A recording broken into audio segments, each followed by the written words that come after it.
Good morning friends. నా పేరు సురేష్ చంద్ర. నేను రిలయన్స్ నిపాన్ లైఫ్ ఇన్సూరెన్స్లో బ్రాంచ్ మేనేజర్గా చేస్తున్నాను. సో నేను చేసేది గుంటూరులో బ్రాంచ్ మేనేజర్గా చేస్తున్నాను. సో సాధారణంగా అందరూ కూడా ఇన్సూరెన్స్ పాలసీలు తీసుకుంటారు. బట్ నా చిన్న రిక్వెస్ట్ ఏంటంటే అందరికీ చాలామంది కొంచెం డౌట్లు పడుతుంటారు. గవర్నమెంటా, ప్రైవేటా అని ఈ విధంగా డౌట్స్ అనేవి రైజ్ చేస్తూ ఉంటారు. దయచేసి నేను చెప్పేది ఒక్కటే, ఇన్సూరెన్స్ అనేది ఇండియాలో ఎంటైర్లీ సెంట్రల్ గవర్నమెంట్ ఆధీనంలో ఉంటుంది. ఓకేనా. ఇది ఈ ఇన్సూరెన్స్ వ్యవహారాలన్నింటినీ చూడటానికి ఒక రాజ్యాంగబద్ధమైన బాడీని పెట్టడం జరిగింది. దాన్నే మనం IRDAI అంటాం, insurance regulatory and development authority of India. దీనికి ఎంటైర్ ఇండియాకి హెడ్ ఆఫీస్ వచ్చేసి హైదరాబాద్లో ఉంటుంది.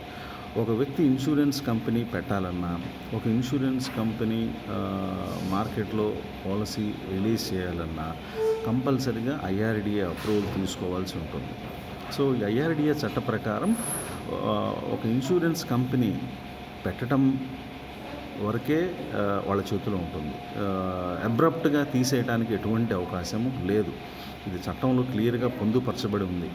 మీకు చేతనైతే చేయండి, లేకపోతే పక్క కంపెనీలో మెర్జ్ కండి, అంతేగాని స్ట్రైట్ అవే నేను తీసేస్తాను అనటానికి లేదు. ఎందుకంటే ఇక్కడ కొన్ని వేల కోట్ల రూపాయల ప్రజాధనం ఉంటుంది కాబట్టి అంత స్ట్రిక్ట్గా ఈ చట్టం ఉంటుంది. ప్లస్ అదేవిధంగా ప్రతి ఇన్సూరెన్స్ కంపెనీ IRDAకి ప్రతి 6 మంత్స్కి ఒకసారి, 1 ఇయర్స్కి ఒకసారి కొంత అమౌంట్ అనేది డిపాజిట్ చేయాల్సి ఉంటుంది. మినిమం 150 crores నుంచి వాళ్ళ బిజినెస్ టర్నోవర్ని బట్టి ఈ అమౌంట్ కూడా పెరగవచ్చు. ఎందుకంటే ఇది ఇన్సూరెన్స్ కంపెనీ హెల్దీగా రన్ చేయడానికి, ప్లస్ ఏదన్నా కొంత ఫైనాన్షియల్ స్ట్రెయిన్ కంపెనీకి వచ్చినప్పుడు ఈ డిపాజిట్ చేసిన మనీని IRDA ఉపయోగించి సో కస్టమర్స్కి ఇబ్బంది లేకుండా చూస్తుంది. సో ఇంతవరకు అటువంటి సంఘటన ఎప్పుడూ ఇన్సూరెన్స్లో జరగలేదు. సో ఇది జాగ్రత్తగా గమనించండి. ఇంకోటి ఏంటయ్యా అంటే, మన ఇండియాలో మొత్తం 24 లైఫ్ ఇన్సూరెన్స్ కంపెనీస్ ఇప్పటి వరకు ఉన్నాయి. ఇంకా దాదాపు ఒక 10 కంపెనీలు లైసెన్స్ కొరకు అప్లై చేసి ఉన్నాయి. ఎందుకంటే ఇండియాలో ఇన్సూరెన్స్ అనేది ఆర్గనైజ్డ్గా చెప్పాలంటే 1965 నుంచి స్టార్ట్ అయినా కూడా ఇప్పటికీ ఇన్సూరెన్స్ పెనిట్రేషన్ అనేది ఇండియాలో చాలా తక్కువ ఉంది. లైఫ్ ఇన్సూరెన్స్ పెనిట్రేషన్ సాధారణంగా జనాలందరూ ఏమనుకుంటారంటే, నాకు ఒక పాలసీ ఉంది అనుకుంటారు, కానీ నా ఆదాయానికి తగ్గ కవరేజ్ అనేది నాకు, నా కుటుంబానికి ఉందా అనేది ఎవరు కూడా గమనించరు. సో 1,00,000 రూపాయల బాండ్ వాల్యూ తీసుకోగానే నాకు ఇన్సూరెన్స్ పాలసీ ఉంది అనుకుంటారు, కానీ అది కానే కాదు. సాధారణంగా ఐడియల్ ఇన్సూరెన్స్ కవరేజ్ ప్రతి మనిషికి ఎంత ఉండాలయా అంటే, తను సంపాదించే సంవత్సర ఆదాయానికి కనీసం ఒక 20 రెట్లు ఇన్సూరెన్స్ కవరేజ్ అనేది ఉండాలి అనేది చాలామంది పెద్దవాళ్ళు, దీని మీద ఎక్కువగా రీసెర్చ్ చేసేవాళ్ళు చెప్పేది. ఓకేనా. అట్లీస్ట్ ఒక 20 times of his annual income అనేది ఇన్సూరెన్స్ కవరేజ్గా ఉండాలి. ఇది కంపల్సరీగా అందరూ తెలుసుకోవాల్సినటువంటి విషయం.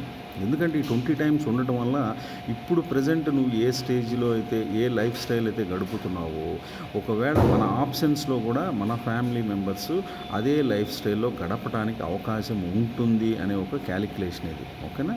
సో కాబట్టి ఏ వ్యక్తి కూడా ఇన్సూరెన్స్ కంపెనీ గురించి అనుమానించాల్సిన అవసరం లేనే లేదు. ఎందుకంటే అంత స్ట్రిక్ట్ రెగ్యులేషన్స్ అనేవి ఇండియాలో ఉన్నాయి.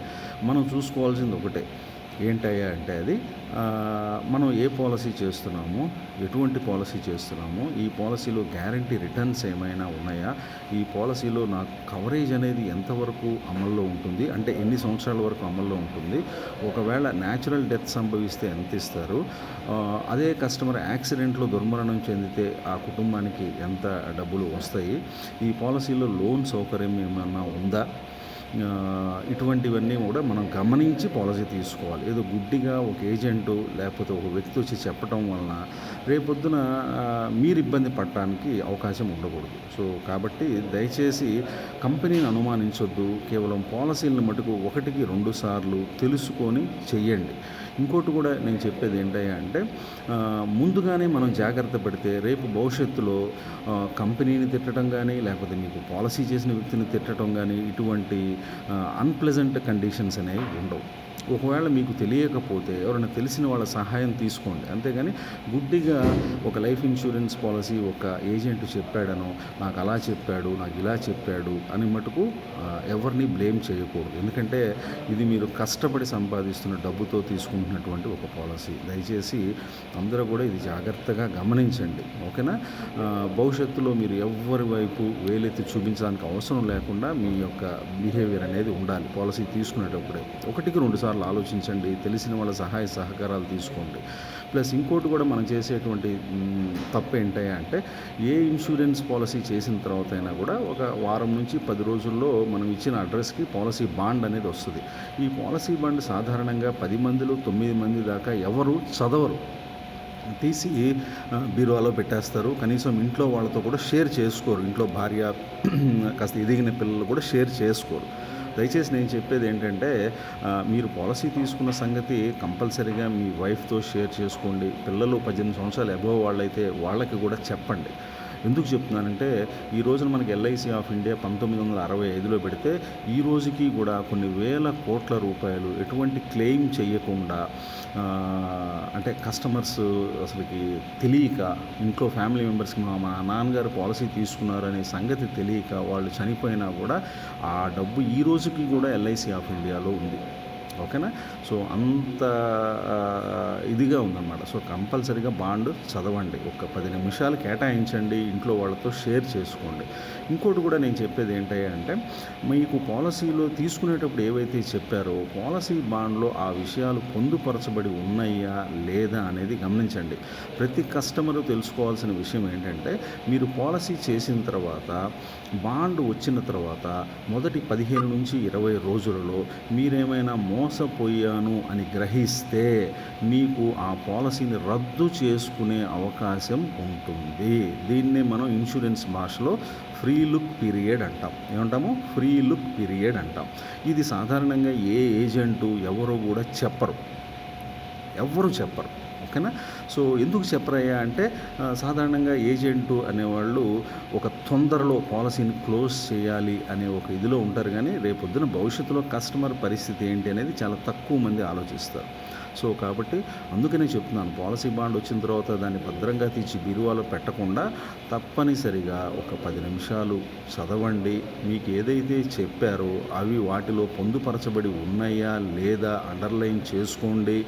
మీరు ఒకవేళ మోసపోయానని గ్రహిస్తే మీరు తప్పనిసరిగా మీరు ఫ్రీ లుక్ పీరియడ్ అనే ఆప్షన్ ఉపయోగించి మీ పాలసీని రద్దు చేసుకునే సౌకర్యం ఐఆర్డిఏ మీకు ఇచ్చింది. సో ఈ విధంగా రద్దు చేసుకుంటే పైసా కూడా డబ్బులు డిడక్షన్ లేకుండా మీ డబ్బులు మీకు పూర్తిగా ఇవ్వటం జరుగుతుంది. ఓకేనా? సో ఇటువంటి విషయాల్లో జాగ్రత్తగా ఉండి మంచి నిర్ణయం తీసుకోండి.